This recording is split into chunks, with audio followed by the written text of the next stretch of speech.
Reportées à cause de la Covid, les voici enfin. Les Journées mondiales de la jeunesse auront lieu l'année prochaine, du 26 juillet au 7 août au Portugal, dans la ville de Lisbonne. Le plus grand rassemblement de jeunes au monde est un puissant outil de convergence pour l'Église universelle. Et la soirée de lancement du vendredi 17 juin dernier a donné la saveur de ce que les participants vont vivre lors de ce séjour exceptionnel.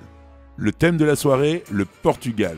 Ce qui a ravi la communauté portugaise locale, nombreuse et très motivée à l'idée de recevoir les JMJ et le pape François dans leur pays. Alors, que sont les Journées mondiales de la jeunesse, appelées les JMJ?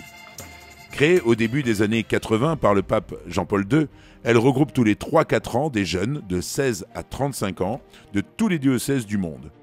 Deux grandes parties dans le programme. Une semaine en diocèse pour découvrir la culture locale auprès des jeunes autochtones et une semaine où les millions de jeunes se rassemblent pour accueillir le pape, participer à un chemin de croix, une veillée de prière, dormir tous ensemble à la Belle Étoile et enfin profiter d'une messe grandeur XXL présidée par le Saint-Père. Depuis les origines de ce rassemblement, Monaco a toujours participé au JMJ. Le phare d'abord, le diocèse ensuite. Pas moins de 150 jeunes de Monaco se rendront au Portugal.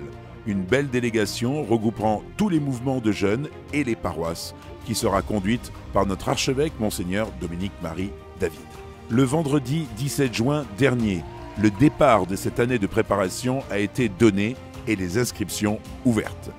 Plus de 120 jeunes du diocèse étaient présents. Étaient représentés l'ensemble des associations de jeunesse, les paroisses de Monaco et du Saint-Esprit. C'est dans la cour de l'établissement FANB sur le Rocher que les jeunes ont pu partager un apéritif et un repas portugais concoctés par les restaurateurs portugais voisins. L'équipe d'organisation des JMJ, elle aussi constituée de représentants des différentes réalités du diocèse, avait préparé une belle surprise aux participants.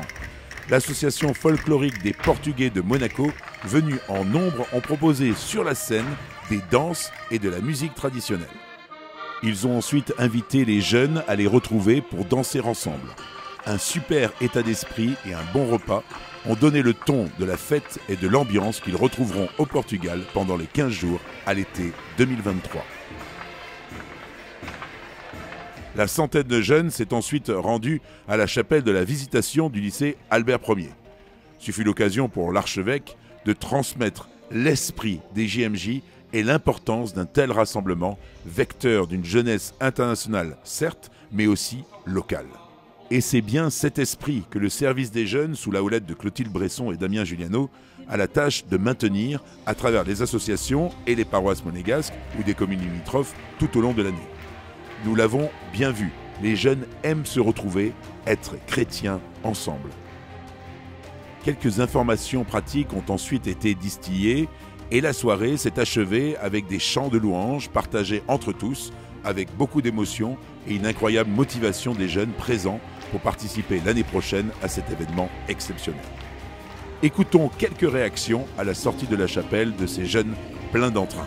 Tu n'es jamais parti au JMJ et finalement cette soirée, alors qu'est-ce que tu en as pensé? Est-ce que ça t'a donné envie de partir? Ah oui, j'ai mes collègues aussi qui y vont, franchement, là, super soirée, on a chanté tous ensemble, ça m'a donné trop envie d'y aller. En plus c'est le pays Portugal, c'est où je suis né, c'est incroyable. Les premières JMJ dans mon Portugal, dans mon pays, je vais jamais les oublier. Ça nous rappelle l'ambiance des JMJ. Ouais, en Panama c'était incroyable. La joie, les chants, le partage, l'amour, on vient tous pour ça, pour voir le pape, l'amour du Christ. Forcément c'est une grande joie, c'est pas de tout repos d'être avec les jeunes, mais ça va, je suis en pleine forme et je suis heureux d'avoir effectivement autant de jeunes de notre diocèse qui semblent très motivés, un peu chauds pour les JMJ.